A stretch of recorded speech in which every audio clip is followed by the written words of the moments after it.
What's up, Bay County? This is Alex with the 850 podcast. It's such a special day. We have Wesley Best and his wonderful mother, Jennette Best, in the building. We have real estate, we have charities, we have new books, and all kinds of fun stuff coming out. You guys want to introduce yourselves real quick? Sure. I'm Wesley Best, president of A Hand Up International, also a realtor here locally with Think Real Estate. Awesome. Ms. Jennette? Jennette Best, founder and CEO of A Hand Up. I'm also just published, and my new book just got released, True Stories of Faith, Healing, and Miracles. I am currently working on my second book and already have the title for my third. Okay, come on, girl. How proud are you of this guy? Oh, I'm biased, but most people that know him, he's a really good guy. Yeah. Very genuine. There was a period of about 10 years where I was a single mom of 3 little boys, and he was the oldest, and he was his 2 younger brothers' hero. That's right. Because he was just great, and I'm telling you, this kid is nearly what? Don't tell him. Okay. But to this day, he has never, ever disrespected me. That's awesome. And even when I was a single mom, and that just speaks volume, especially this day and age. And so I'm just really proud of him, proud of his wife, his daughter, and all that he does for Hand Up and for the family. And so many. He has like 16 God kids. Yes. That's awesome. And he's been there to help families, and so I'm really, really proud of him. He's just a genuinely good guy. Are you getting emotional a bit? And he is my firstborn. So. Aw, that's so sweet. So I have to ask, you guys run A Hand Up, which is an amazing local organization that feeds families all over Bacon. What is it, like, how many a month now? We feed thousands of people every month. Wow. Every month, yes. What was the starting point? Like, what moment did you guys together or individually say, like, this is what we're going to do? This is the game plan? Or did it kind of like form itself? Well, 2 short stories. The first story is that I was a single mom of 3 young boys, Wesley and his 2 younger brothers. I found myself in between work and did not have any food to feed my children. I shared that with a close friend of mine that came over to visit, and it was very hard for me to share that. Yeah. But I did. And she said, well, when my husband comes back to pick me up, I will talk to him. We will do something. So her husband came back to pick her up, and she walked outside, and then he walked back in with her. He asked us to join him in the center of the floor for prayer. So my sons and I and his wife, we joined hands in a circle in the center of the floor for prayer. And he prayed for us, and then he left. No bread, no peanut butter, no jelly.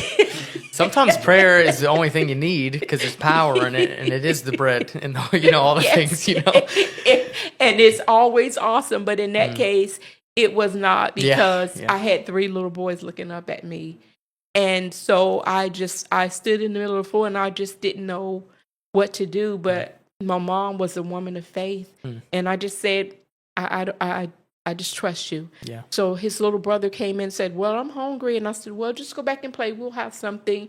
And the Lord sent this little lady, this little bit over 4 feet tall little lady named Miss Paul. She was about my height. Something like that. I didn't want to say it, but anyway. And she had went to Publix and bought her entire meal, and it was just her. And she said she was sitting there, and she literally heard, take this food over to Jennette and those boys. And she knocked on the door, and she brought us a full meal. And it just moved something in me. And I just purposed from that moment, I knew no matter how bad our circumstances were going to be, in that moment they were, it would not always be that way. That's that right. With faith and hard work and dedication, it will change. Wow. And I just purpose in that moment that when it does, and I'm on the other side of this, I will not just emulate what people did for me that was good. Yeah. But I will do for other people what people did not do for me. And so I purpose that in my heart. Fast forward a couple of years later, I've married a great man, my husband now of over 20 years. You'll see Bess. Yes. Whoop, whoop. He's awesome. And and he helped me to be able to do the things that were in my heart. And we were only married a about a year and a half before we had a house fire. Oh, no. And people say you lost everything, but I always say we didn't lose everything. We lost all our things. Yeah. Because we were all alive, we were all well. And so sitting on the hotel bed, wrapped in a blanket provided to us by the Red Cross, a Hand Up was birthed. Oh, wow. And Got goosebumps. it was birthed that night. And I knew in my heart that now is the time. Yeah. You start this now. And so we did. And we just started. We would meet people at a grocery store and buy food for them and meet them in different parking lots and give them food. And long before we had any incorporation or EIN number or a business partner, we were just doing that. We were faithful to do that. And our sons, they were voluntold. That's right. That's right. You will help with this. And then it became just a part of their heart and their vision. And so that's how A Hand Up was birthed. How old were you guys when you started helping out? When you were voluntold? He was 14. Yeah, been doing it. I can remember really. So I really don't even know. I think Wesley was about 14 then. Did you jump in? So let's fast forward 18. Did you jump in full force? Did you go to school? How did you? Because I feel like you're 100% in. Right? Oh, yeah. I feel like you've probably been 100% in. Yeah, we've always been 100% in. Interesting. Always been 100% in. So the passion comes from prayer. The passion comes from places and people that didn't necessarily support you when you needed that support. And I think that's extremely important, especially in a community. Because without community, what do you have? Who are you supposed to lean on? It was during Hurricane Michael. It was interesting to see how many people came together to help each other out. And I feel like I didn't realize it went that far back. I thought it was kind of after Hurricane Michael deal, which is phenomenal. How did you guys get started with that? So if there was somebody listening or watching, like what advice would you give them if they were trying to start something, maybe not the same thing, but a faith-based charity that really genuinely just wants to help people? Well, I will always say that you're tried by your passion. So if people see that you have a passion for it, because long before we got a business partner, long before we got a donation, my husband was working back-to-back 12-hour shifts so that we can do food drives. Sounds like a real man. Right. So when you have a passion for it, people will be drawn by your passion. So you believe in your own vision. Don't worry about what you don't have. Just be faithful over what you have, because I'm a firm believer that the Lord never leads where he doesn't provide. So when he gives you that vision, you start working towards the vision and he will bring the provision. 100%. Wow. So just have passion in what you're called to do. Once you answer the call, then start just walking towards it. I love that. You started feeding, just buying people's groceries. Now you feed over 1,000 families a month, which is amazing. When it comes to sponsorships, so how do sponsorships work with it? Because I know I spoke to you when I volunteered with you guys, which was an amazing experience. And you said, donating directly to you guys is much more beneficial than sending groceries in as an individual. Can you kind of explain how that works? You want me to? Well, yeah, either one. Yeah. Okay. Well, because of our food contracts, what you may be able to go in the grocery store and purchase 2 bags of groceries or 2 bags of canned goods. $300. Exactly. We are able to get food for pennies on the dollar, 10 cents a pound, 19 cents a pound, 20 cents a pound. So that $100 can provide 1,000 pounds of food. Wow. And so that's the difference. Interesting. Because we can buy the food through food contracts. Okay. And you guys take sponsorships from individuals and from big companies and pretty much anyone that is willing to walk with you, huh? Yes, Awesome. absolutely. And we had a really big donation base prior to Hurricane Michael. It has never gotten back to that point.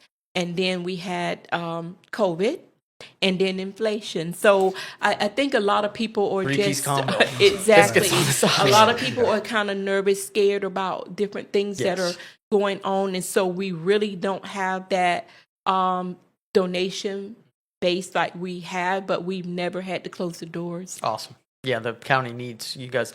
When I volunteered with you guys, it was I had no idea. When I first pulled into the lot, because it's kind of a big empty lot, and then you guys do what you do in the like a pole barn pavilion type of deal, and I was like, am I at a used car lot or am I in a car lot? Like I was like, there's like 100 plus cars here. There's no way that this is the place. And then I pull up and I'm like, yep, this is the place. And as people are pulling through the excitement from not just the people that you are providing food to the families, but also the people that are working there was awesome. Like they had energy. They were energetic the entire time. They were ready to go. They had a smile on their faces. And like, it made me feel good. I was like, I'm just lifting heavy things, which is what I do for a regular job too, I guess. But it's a different level of appreciation for not just the time that we have to spend with other people, but what we can do with that time. It's a very productive, positive way to spend it, especially here in Panama City, because I find in Panama City there's a bar every, I think, 0.5 miles on the beach in town, all the way through, I think, up to like the Mexico Beach, Tyndall Bridge, up to Southport. And I think as young men and women, we have much better things that we can do with our time. So I think dedicating yourself to a cause like you guys is a fantastic way to spend your time. Yes. Where do you guys find your volunteers? Well, we have a volunteer database, and if you go to our website, ahandupintl.org, you can fill out a contact form and a volunteer form. Interesting. And once you fill that form out, someone will call you back, and you will also receive an email of every food event that we're going to do. I need to get on that list, because Yes. he texted me and I was like, heck yeah, I'm there. And then like once or twice I texted him, I'm like, hey, when's the next one? And then I'm like, in New York or in Louisiana. I'm like, can't miss it. Yes. Oh man. So is there anyone that helped you along the way or helped you guys along the way that did something for you that was memorable, or maybe it could be a lesson to somebody else that kind of wants to take a walk in a shoe that you've been in before? Well, we have a lot of people that have helped us and blessed us. I think one of the most notable ones was former school board superintendent Bill Hutzfeld. You were also on the school board, right? No, I was not on the school board, but I worked in the school system. That's what it was. And he heard about the program when I was working at Lucille Moore, the backpack program, and he had never even met me. But he believed in it, and he grabbed Tony Bentz, Alan Bentz, I'm sorry, and they came to the school and presented me with checks for the program. Wow. And they didn't even know me, but they just believed in the vision. And I want to say, one of the ones that will always stay with me is a little man named Mr. Harrell that had lost his wife and did not have much, but faithfully, every month sent that $25 donation. Wow. Every month sent that $25 donations. And he was, a senior citizen. He didn't have children to support him. He was on this fixed income, but he faithfully sent that $25 every month. Wow. And I would just send him that little note back, thanking him and telling him what that donation did. It provided 2,500 pounds of food, Wow, that's awesome. And so he was 250 pounds of food. I'm sorry, 250 pounds of food. And he was just so blessed by that. And he did that until he passed away. Wow. So that $25 a month. $25 a month. And the impact that $25 a month can, I mean, the big checks are awesome, and I think they're like milestone kind of deals, but like the people that don't have much that still give is it's an amazing thing. Yes. I am curious, and might be a little selfish question, but how does it operate? So, like, you have your food contracts, and then what does it come on trucks, and then you store? Like, how's that system work? Oh, You're on. we have food contracts. I mean, as far as what do you mean? As far as like the distribution system? Yeah, like how does it come in, and how does that? Like, is there an inventory system? Like, as a business guy, these things always intrigue me because you guys deal with high volume. Yes, so we deal with high volume. So we have food contracts. Most people are familiar with Feeding America, and then under there is Feeding Gulf Coast. Then under their umbrella, we're next under them. So we are the largest distributor in the area, and we're right on the Feeding Gulf Coast. So you have to have food contracts in place. There's a lot of things, a lot of red tape you have to go through to be USDA approved. So we have food contracts with them. So their USDA gives us a lot of food monthly that we have to accept, and they give that based on volume that you can actually handle. And so we handle obviously a lot of volume, but then also outside of that, we also have special contracts to where get specific food items that you wouldn't normally get at a food distribution. Things like let's say like steaks. Like we give out a lot of steaks. We got steaks. Lamb, I mean, there's typically because it was like whole chickens, like there was ice cream. I mean, this is good stuff. And we and no shade to anybody else that does a lot of the food drives or food giveaways, but so there is a difference between food banks and food pantries. So your food pantries will typically be smaller, like churches that will have something for a couple people to come in and get a couple of items. Ours is a food bank. So think of like a reserve, like an actual bank, right? They have the reserve, the safe in the back with all the extra money. So we have a lot to. You have a literal food bank. Yeah. So we're literally and it's on pallets, it's literally dude. Like it's literally on food pallets. bank. Yeah, you've seen it. It's a literal food bank. And we have. Yep. There you go. Like that. So we keep a lot of dry goods and things on hand as well. So we have to keep a lot of that stuff on hand as far as dry goods and whatnot. But we also have our special contracts to where we get those specific items that you wouldn't normally get at normal food pantries, right? Where that could be chicken, steaks, lambs, and you see where you were there where you see people sitting there for hours waiting for food because typically it's not just a box of spaghetti and a can of sauce. No, it was an entire like one of those. I'm a single dude. One of those cases would have me for a month. Yeah. And then you guys also do it based off of how many family members there are, how many families are in the home, or you can pick up for another family member. I guess if you have an elderly couple or something that's maybe a neighbor, which I think is amazing. Right. And so the process is, food comes in, box truck, right? Yep. And then you guys, box truck. Yeah, go ahead. 18-wheeler. Yeah, it comes in 18-wheeler. Wow. So we get what's it called a special, for sure what's called a special pickup. We get that once a week, and then we have the big USDA truck that brings a big truck in once a month. Right before our big distribution, that every third Saturday of the month. That was one of my questions. Every third Saturday of the month we do a distribution, and that's countywide. And what's the location? 1137 J.W. Hunt Boulevard, also known as Russ Lake Drive. And you guys do smaller deals throughout the month, right? So we do appointment only every Friday. You have to call the number. The number is 850-257-5786. And we'll set you up an appointment to pick up food on Friday. Okay. So we do Friday pickups and then the one countywide distribution every third Saturday. That's awesome, man. Yeah. So over 1,000. That still blows my mind. Over 1,000. When I was growing up, my grandma worked 3 jobs. And it was me, her, and my sister in the house. She worked 3 jobs. She was never home, but she always found time to cook. Sometimes we didn't have food, though. Yeah. So being able to provide that level of, to me, it's like mental security kind of and emotional security to your kids, to your family. It provides a level of comfortability to not have to worry about that one thing, which is kind of crucial to eat. Yeah. So did you guys, when you guys started up, did you invest, was there an investment initially, or was it, we're just going to do it until it works? There was an investment in time and money. Like I said previously, my husband worked 12-hour shifts back to back with no day off.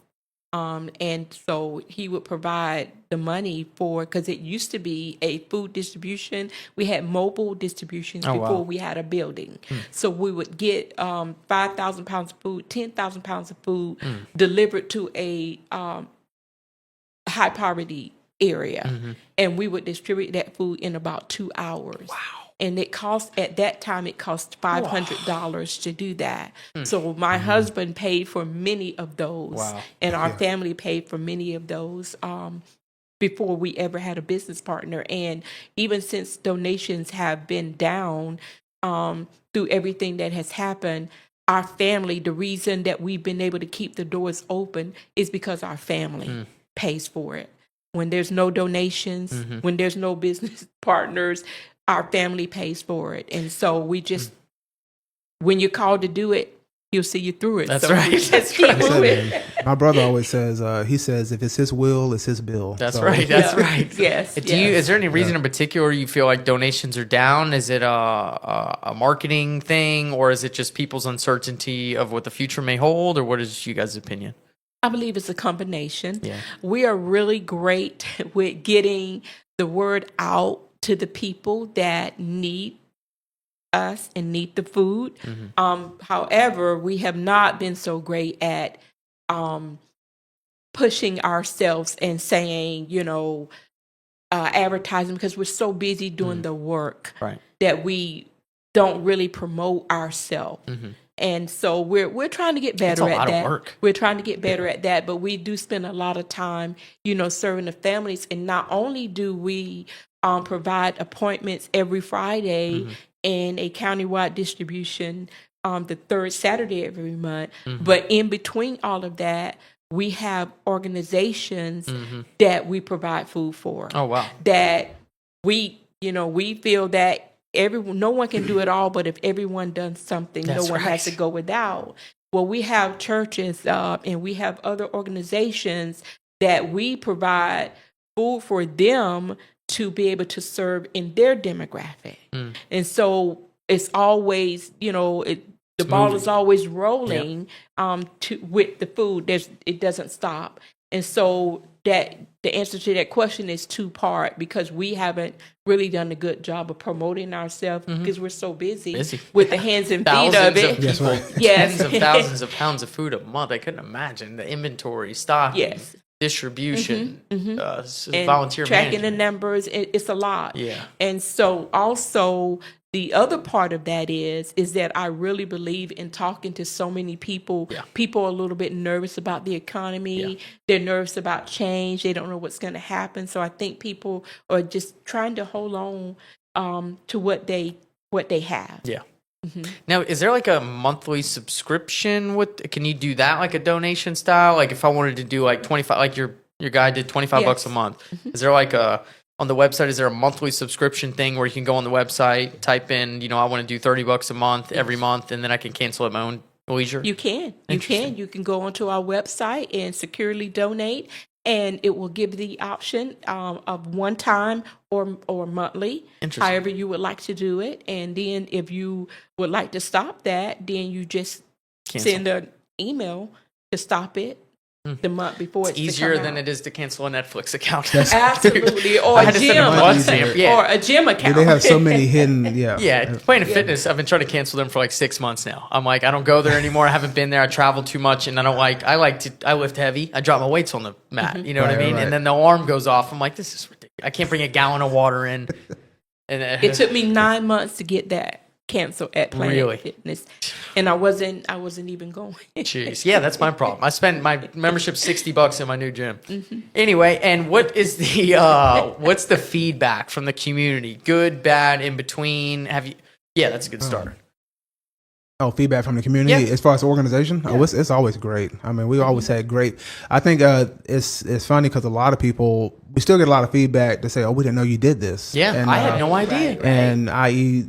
to what my mom was saying, we're trying to get that word out as to what we do, and we've been around, this is our 14th year. Wow. And so a lot of people, even a lot of big business wigs, things like that, they're just like, oh, we didn't know this even existed, because we do a great job getting to our clients, but just trying to get the word out to those who can actually help us facilitate our vision is what we're trying to work on now. But so many people, when they find out, it's like, oh, we didn't know that was a thing. We didn't know this was, you guys did this and did that.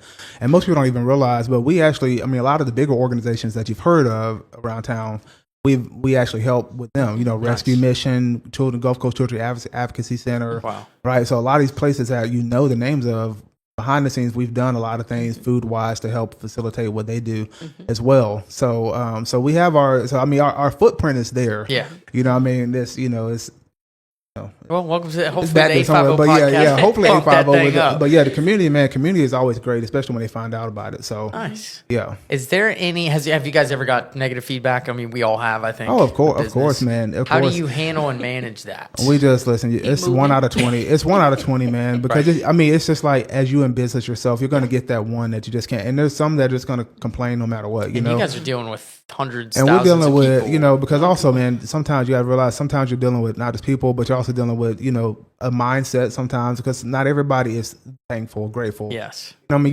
we have people that have come in and, you can tell they've gone to maybe 2 other distributions the same day, have gotten, like a truck full of stuff, and then come back and they're still, but it is what it is, but just as that one will come in and maybe complain. And it's not often, but we get so many people that come through the line that say, man, we don't know how we're going to keep the lights on. We don't know how we're going to pay for food. We were they were debating whether they're going to pay the light bill or pay for groceries this month. Been there. And we get that a lot, man. We get that a lot. And it's every time they come in, they say, thank you. And it doesn't matter. They could be out there for hours. Like it could be, we distribute from 7 to 11. I was going to say, we were out there the entire time. Like I got there and it was right before the car started and we didn't stop moving. The entire time. Volunteers typically get there at 7, but people will start lining up at 5:30, 6 o'clock, and they'll be there. I mean, so it'll be 10:30. They may have been out there for a few hours, and they have a smile on their face, most of them, and they'll say, "Hey, thank you for what you do. Right. Thank you for helping us. You guys are awesome." And that moment is what makes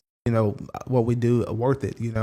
And so we don't worry about the negative. We just keep going, man. Good. A lot of times we just brush it off, and as long as my family's safe and we're out there, we don't have any problems. Right. I remember there was the fish sticks. There was a guy, because we had a bunch of fish stick boxes left over, and they're like, just put the fish, like ask him if they want it. Oh, the whole box. And I asked the guy, and he's like, yeah, give me a box. And I put it in his truck, and he's like, I didn't tell you to put that in here. And I was like, all right, I'll take it out. He's like, is that fish sticks? Yeah, I want that. Like, oh, yeah, he want. Well, yeah. So if you don't mind, we'll segue a little bit into the book. Okay, so tell us a little bit about the book, please. Okay, well, it's true stories of faith, healing, and miracles, and it's true stories from my life. For instance, one of the stories in the book is called Lord, Send Me an Angel. And it's actually about this guy here. Oh, snap. And he was 16 and got critically ill. Oh, no. And had the onset of diabetes. And there was acid in his stomach, and we didn't know all that. And my husband took him by to get food on the way to the emergency room, which I had taken him. He would have never got that food. What did he get? And he would not be here today because the doctor said him getting that food in his stomach saved his life. Wow. And so yes, and it was amazing. And so upon leaving the hospital that night, I was so upset because they would not let me stay because he was in ICU. And I just had a really hard time leaving him. And I was in the driveway, and this is in the book, of the hospital, leaving the hospital. And I asked the Lord to send me an angel to protect him. And all of a sudden, I can see in the hospital room, and there's an angel guarding his room. Wow. That's absolutely, God is my witness, true story. I love it. And that's in the book. Wow. And so all the stories are true stories of faith, healing, and miracles, things that I witnessed people being healed for, that I was a part of, things that he healed my body from when I was a part of. And also, this is in the second book, but I recently got healed of cancer last year. Come on now. Yes. So, as a matter of fact, again. yes, on Tuesday, I went to my doctor for my year follow-up, and you're good, you're clear, it's all gone, you're healed. And so that's part 2. That's right. You're writing a new book. That's my book next 2. book that will be out by the end of the year, and it's called The Odyssey of Healing, the mind, the spirit, and the body. And so that story's in that book. But all the stories in the book, they are true stories of how I made it with the help of the good Lord out of an abusive marriage. My kids and I living in a mobile home with 2x4s in the floor to keep us from falling through. And just so many things that he walked us through. Now, can I ask you a quick question? You said got you out of an abusive relationship. There's a lot of people, men and women, trapped in abusive situations. If there was something that you could share to help push someone in the right direction that's in that situation, what would you share? You deserve to live.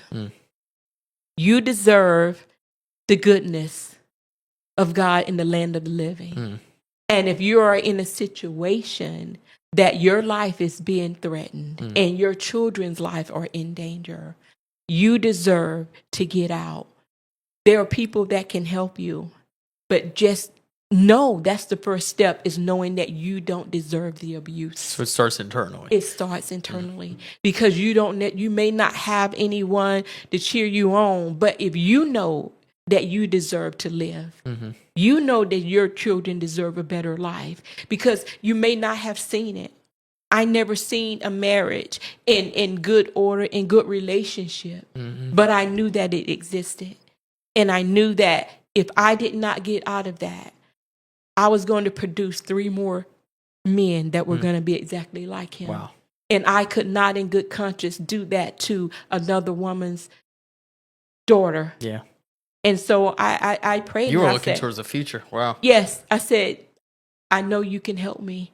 I know you can help me. You know, my mom was a single mom of 8 because my dad was an alcoholic, and he was never physically abusive, but he was verbally and emotionally abusive. Yeah. And I said, God, if you did it for my mom with 8, you can do it for me with 3. You're a generational curse breaker, chain breaker. It stops with me. Yeah. My children would not. Look at this guy. Would not have to face this. I want to clap it up, but it's like, and that's what I said. It stops here. Wow. And I spoke over my sons, and I said, and I spoke over their lives, and that you are good men. You will have a wife, and you will be the husband of one wife, and you will love your children, and you will be a good father to your children. You will do all the things that you have not seen. Yeah. And they do. Yeah. And they do. So if you're out there and you're struggling and you're in an abusive relationship, there are people here to help you. Do you have any recommended resources, or do you know any just off the top of your head that if someone was in a situation? The Salvation Army Domestic Violence Program was a life sent to me. My sons and I were there for 3 months. Wow. Because my ex-husband came through the back door with a knife to kill me. Jeez. And they took us in for 3 months. Wow. And it was such a blessing, and it gave me that strength and that time that I needed to find a job. And there were people in that program that also encouraged me with what I knew that I could get on the other side of that. Wow. And those programs still exist today, and there are church groups and people that will walk with you through it. You do not have to suffer alone, and you do not have to die in it. What's after that? When you overcome, just to paint a picture of, what could be, what is after. You clear your mind, you're ready for the next step in life. What is the glory on the other side of that? Well, for me, it was for the first time in years since I was a kid, I celebrated my birthdays. Yes. Because there were so many times in that I didn't want to live. I didn't know if I was going to live. Yeah. And so I celebrated my birthdays, just finding those small steps, taking some days it'll be small steps and some days it'll be big leaps, but you just keep moving forward. Yeah. You keep moving forward and find something every day to be thankful for. And as you go to the next day, you'll add to that list. It's funny you say that. In the Old Testament, it says, check your staff.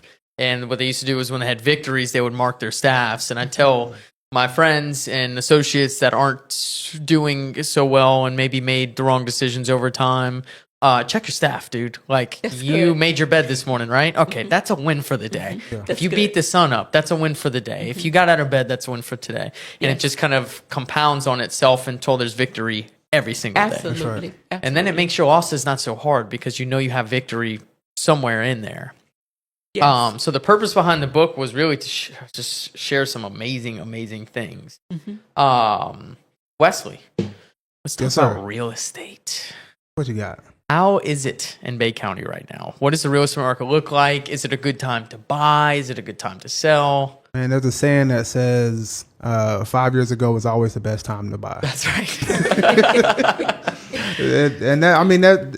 That's true. I mean, I found it to be true. Just being in real estate, this will be my 7th year in it. And we all know real estate investing is probably one of the most safest things that you can sort of invest in. So when you say real estate investing, do you mean investing in properties and to? Well, I say it outside of investing to flip. I say just home buying in general. And I like to focus a lot on first time home buyers. I deal with investors and things like that as well. But I got into it specifically for first time home buyers and people who are, who maybe thought it was never an option to buy, right? And I deal with a lot of people, because really real estate is sort of parallel with me to what I do with a hand up, because I see a lot of people that come through the line that they don't have a lot of hope typically, right? They're in the line right now for food, but if somebody can plant a seed of hope where, okay, we can get past this and then maybe you can buy a house in one day, and they're like, oh, we never thought that was even doable, is that an option for us? Of course, everything's always an option. It's just, what are we going to do now and today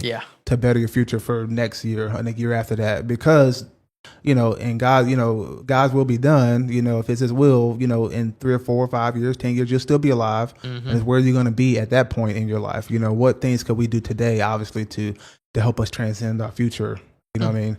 For not just for us, but also for generations. And so a lot of clients that I deal with, I mean, sometimes it is a long-term game.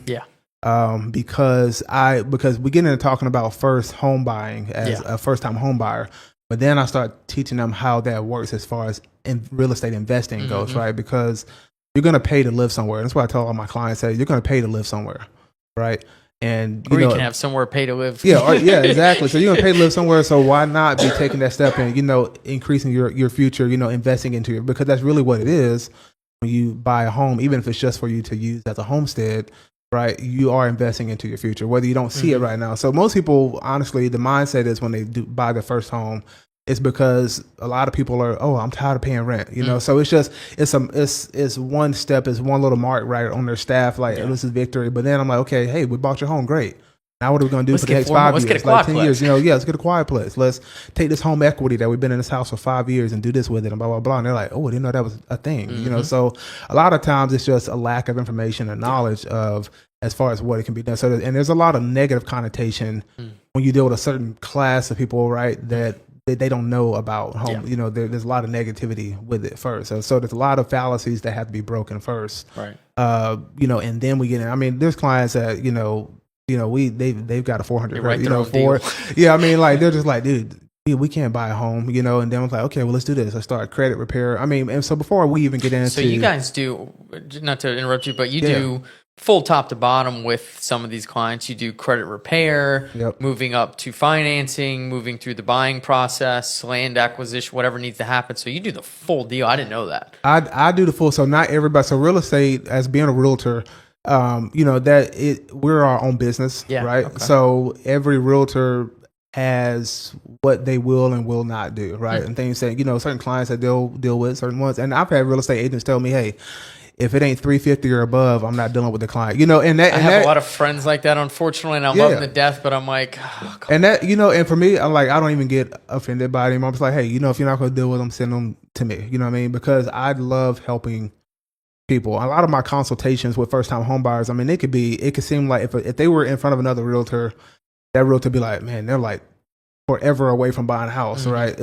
I don't have time for that right now. And it can be time consuming, to be honest with you, but, you have those people that believe in you. Like I had one client, and they actually bought a house last year. But a realtor told them, hey, your money is too small for me, basically. So cause they were on a home tour with their parents who were buying a house. And then so they inquired about, oh, can you help us? And then blah, blah, blah. And so he went over some basic financial things. And he said, what I'm looking at, you're going to be approved for like 150. You're basically told them, hey, your money's too small for me. And that's what they said. I said, wow. So that's not demoralizing at all. It's not, dude. It's not at all, man. And I said, that's that. And realistically, and I will be straightforward with everybody. I'm like, hey, 150, that is a small number. I'm not going to lie, but it's doable, right? The right thing comes along, and then also connections play a big part in it. I had a client, a realtor friend of mine, and he knows my heart, and it's where connections make a big deal. He knows my heart and my clientele who I like to help, and he called me and said, hey, Wes, I got this mobile home, blah, blah, blah, brand new, and I can sell it for this amount, but I know your clientele, who you work with, and because of you, I want to help somebody. Awesome. So he said, I'll sell it at this amount, XYZ. So I had a single mother that had a son. And so we had been looking for like a little under a year and couldn't really find anything, and say, hey, here's this house. I think it's perfect for you, blah, blah, blah. Right. So we did an off-market deal, sold it to her. And she bought this house. Matter of fact, no, this was the year before last year, I think 2 years ago. And so anyway, connections, bought this house, well under market value. And he sold it to me because he knew my heart and knew my connection. Funny story is, what's even funnier, one of my aunts passed away. That's not funny. But I'm like, where are we going here? Well, yeah. But so we went to the funeral, and so when we got done, I read one of the scriptures at the funeral. And so anyway, after the funeral, that client comes up to me. She's like, "What are you doing here?" I'm like, "What are you doing here?" I was like, "That's my aunt." Yeah, and she was like, "This is my grandmother." I said, "That's my aunt." So she was actually a cousin. Yeah. Look at, well, we have so many. We have a large family, but I was like, so she was actually a cousin. I was like, that's crazy. That's wild to me. And so anyway, but things like that is what makes it great, because she wanted to buy a home, but it was, the price point was super thin. But from beginning to end, I help. So I'll take an hour-long consultation and say, hey, let's look at finance, let's look at credit, let's look at, because also financial literacy is one of those things that is lacking. You know what I mean? They don't teach us that in high school. Yeah, they don't teach it all. Me how to make eggs in high school. Dude, I had a consultation with a 28-year-old last year, and she didn't even have a checking account. Wow. I have a bunch of guys that work for me right now that they use Cash App or Zelle as their account. I'm like, why would you try to deposit a check on Cash App? Yeah. It's like, let me just make you like a Chime account where it's like a digital account, but it's actually a bank account. Right. The level of financial illiteracy, I mean, I don't know about everywhere else. I live in Bay County now. I'm from Louisiana. Both places is super, super low. And I'm not a financial genius at all. Like, I have people that I consult for stuff. Right. And I gain knowledge on it. But, oh, man, I wish... But the basics, though. Basics. Yeah, just lacking. Having an account. Right. Dividends. Right. Yeah. Credit. So we go over all that, that basic stuff between savings, checkings, budgeting, planning. Yeah. And so And so I check in out, I don't babysit all of my clients, I check in with them, but obviously I don't have time to babysit to make sure, hey, you're gonna do this, and now there are a couple that I'll check in, hey, make sure you do this, make sure you do that. And but typically it's I'm not gonna make you want I don't know any other real estate agent in Bay County. I've never heard of any other real estate agent, period, going over and beyond. I know they're out there, but it's like few and far between. They're very few and far between. Yeah. And I'm not just talking about tooting my own, but I'm just saying because I'm in the game. And because think about it, man, we talk about generationals, right? My mom just got done talking about breaking a generational cycle, right? And if we want to get into the nitty gritty of it, real estate is one of those things where, you're always going to have to pay to live somewhere, right? So I have a lot of parents that say, hey, if not for you, let's do it for your kids, right? Let's get you on the path, secure your home, and then we can do X, Y, Z later on down the road. Because now what happens is not only are we doing that, but as a realtor, I'm securing myself and my future because, right, these kids grow up in the next 5, 10, 15 years, right? The mom say, hey, this guy did this for me. Blah. Now you get to buy a home. Now you get to buy. Everybody gets to buy a home, right? So you get a home. You get a home. And so it sets them up for And then I even teach them. I had one lady say, "Hey, you could put your 16-year-old on your credit card." She's like, "Well, we can do that." Blah blah. 16-year-old. He turned 19. No, he turned 20. And he had a credit score already over 700. Come on. And so it's one of those things where now we're looking at getting him a home. Because they set him up. Because they set him up, and I had been telling him, hey, make sure you have a job for 2 years, blah blah blah. So there's things that they didn't know, right? And that was an hour and a half long consultation. But the mom bought a house. The son is now in the process of getting pre-approved to buy a house. Awesome. So sometimes it is a long-term game, but in real estate, they teach us, about the long-term, because we're trying to secure not only futures of our clients, but also our future business, as well. What you're doing is generationally blessing families, which, I'm a church guy. I go to church. I'm a Jesus guy. I read my Bible every day, and I think that That's a T-shirt, man. I'm a Jesus guy. Yes. I had somebody call me a Jesus freak the other day, and I'm like, okay, because I was praying. I was at Walmart, and I was dude just looked like he was having a bad day, and I'm like, dude, can I pray for you real quick, bro? And it's like, you got to do those things that make you uncomfortable, and like I'm still very much, I'd say I'm a toddler in my faith because I'm just starting. I've got baptized a year ago, just started kind of walking it out for real, and I'm praying for a guy. I go to check out, and somebody's like, "You're a Jesus freak," and I'm like, "Thanks for the compliment. I appreciate that." But yeah, it really funny. does sound like you're generationally blessing families with knowledge and also with the willingness to take the time to share that with them. And they'll continue to use the blessing that you gave them to bless each and every family member and also other people down the road, Right. which is awesome. So the podcast is based in politics. That was like with Ron and Mr. K. Dot back here. That's where they started the 850 podcast. We're branching out into different things a little bit. I just want to ask you guys a question. Have you guys heard about the Lynn Haven fun stuff, messy stuff that's going on? I've heard about it on the news and heard a few things. Would you guys care to share your opinion on it as locals doing stuff, amazing people in the community, faith-based, real estate, writing book, like all the amazing things that you guys are doing? Do y'all have an opinion on it? I just like to caution people. I've been in a place where I was false accused of something. So hold judgment. Hear the facts and judge it for yourself and hold judgment, because everyone deserves a chance. And a lot of times in our society, it's guilty until proven innocent. Yes.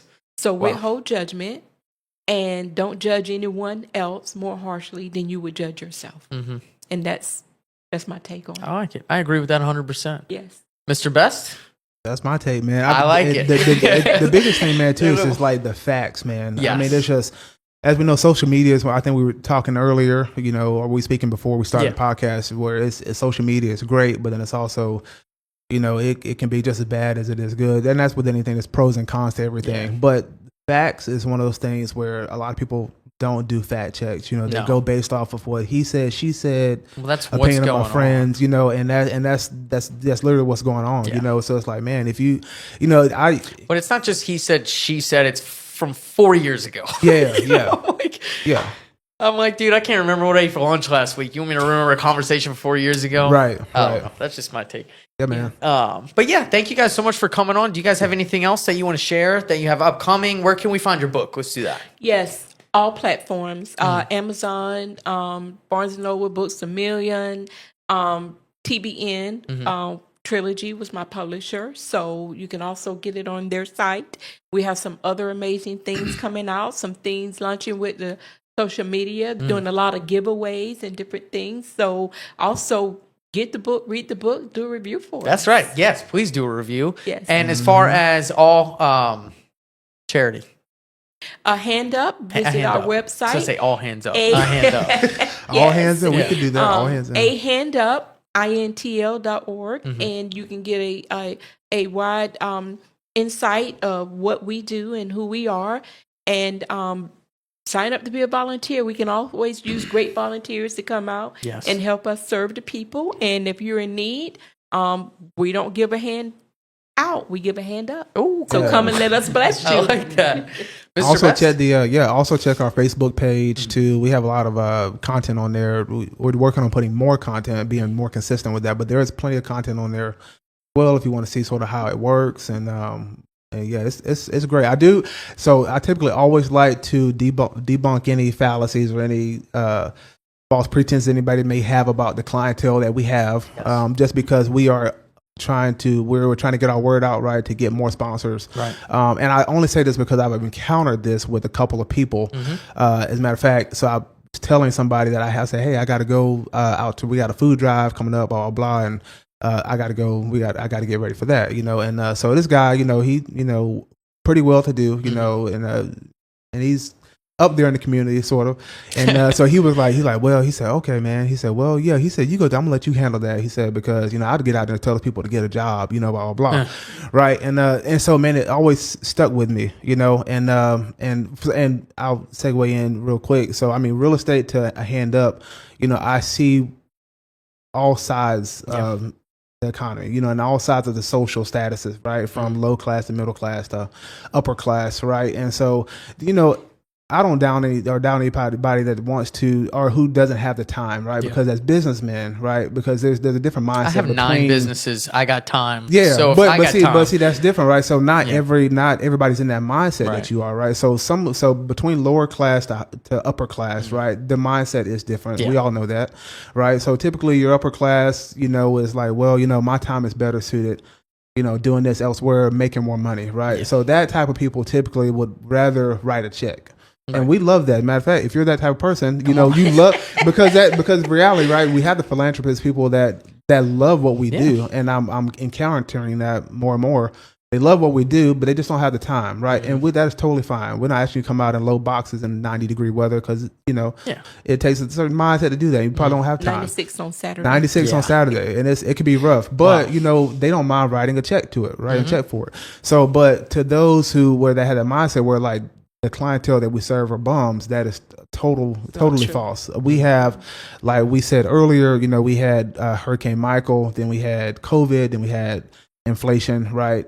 We have first people. You have to pull up in a car. Yeah. So we have all people from. Well, I mean, even middle class now is somewhat considered the lower class, right? So the most amazing. Like for me, it was awesome doing it, but it was also amazing seeing all the different groups of people together. Like I'm from New Orleans, and you have this type of person, that type of person, other type, and everybody's together all the time. And I always say New Orleans is like a good cup of gumbo. You got the best ingredients from everywhere. And it was kind of that same deal with you guys where it was everybody, which is how community should be. I think I mentioned it to you. I'm like, this is how grocery shopping should be. Like we should all come together and like, this is how it should be. I'm sorry. Continue. Yeah. No, you're good, man. And so I was just saying we serve. I mean, these people are out here working 2-3 jobs. They're not just sitting at home collecting a government check. Some of them probably are, but most of them are not. I'd say some of the people that said that would probably also collect a check too. I'd say a big percentage of them. I'd probably say 90% of them are working 2-3 jobs. To make ends meet. Just even with inflation. It's so they're not bums. They're people who single parents. You think about it, to get in line and sit for hours, you have to really need it, because they get there at 6 o'clock. You're not sitting there in line. Sometimes 5. Yeah, sometimes 5. And we don't start distributing until 9. Wow. So they're there for 4 or 5 hours. That's just not waiting. A want. That's a need. Yeah, that is definitely a need. You know what I mean? So it's not out of they're just bums just sitting around. It's out of a really need, and they're doing what they can to make it. And we have conversations with lots of these people, and they've had to combine homes. Mm-hmm. You have 2 or 3 families living together just to make it. You have people working 2 and 3 jobs, and the majority of the people are in that line. They are hardworking people, and they just need what I needed when I stood in a line to get food for my 3 boys. They just need a hand up. They just need a hand up, and so that's what we're here to do. So, we treat them with respect and with dignity. I wasn't always treated that way when I was in line to get food and toys for my kids, but I make sure anyone that volunteers with me, they can tell you that is a pet peeve of mine. If you cannot, because listen, we're providing food, but that's just the minimum of what the people in line need. We're just meeting the need. So you don't know what their life is like. And so if you can't smile and show them professionalism and courtesy, then don't come. I think that applies. So I get messed with my friends a lot because I give compliments out like crazy when I'm out. Like if the gas station attendant, I'm like, you look great today. Your smile looks great. Man. I just try to give those compliments out. My daughter, she's started doing it as well. And it's, like you said, you don't know what people are going through at all. And that compliment can change someone's entire week. I lost my nephew about 2 weeks ago, a young guy. And I was just, we grew up together, should have been doing the whole business. We should take the world over together. And I was just in a not great place. And I had to force myself to go out. And I was like, all right, I'm going to go get sushi at Publix.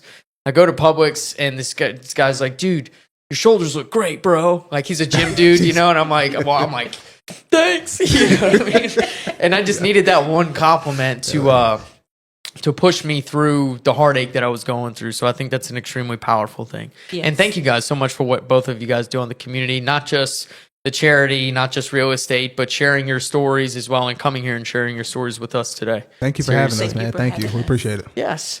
From the 850 podcast to Bay County, we're out.